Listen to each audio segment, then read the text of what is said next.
I can see this chicken curry. Chicken curry, which is actually should have with the idli. Wait, what? Chicken curry with idli? இந்த interview எடுக்கிறமோ ரொம்ப build up கொடுத்துட்டு இருக்கு. இது பானி கபூர், ஸ்ரீதேவி அவங்க புள்ள இன்டர்வியூல வந்து இட்லி சிக்கன் கறி பத்தி பேசுது.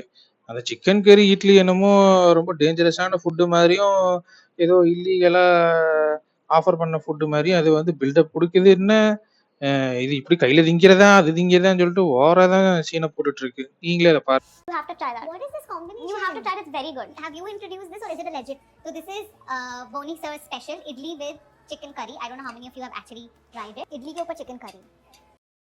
நர்வஸ் ஆகிற அளவுக்கு வந்து இந்த பொண்ணு என்ன டைனோசர் முட்டை கொடுத்துச்சான்னு தெரியல. ரொம்ப தான் பண்ணாதீங்க. इडली हाथ से इडली नहीं आता मुझे हाथ से खाने. मैं तो सब कुछ खा लेती हूँ हाथ से, मैगी नूडल्स से. This actually tastes good. Why are you surprised, guys? Have you all eaten idli with chicken curry? Please let me know in comments below because I think this is a weird combination. இந்த அடுத்து சொல்லிருச்சுல weird combination நம்மள. But it tastes good.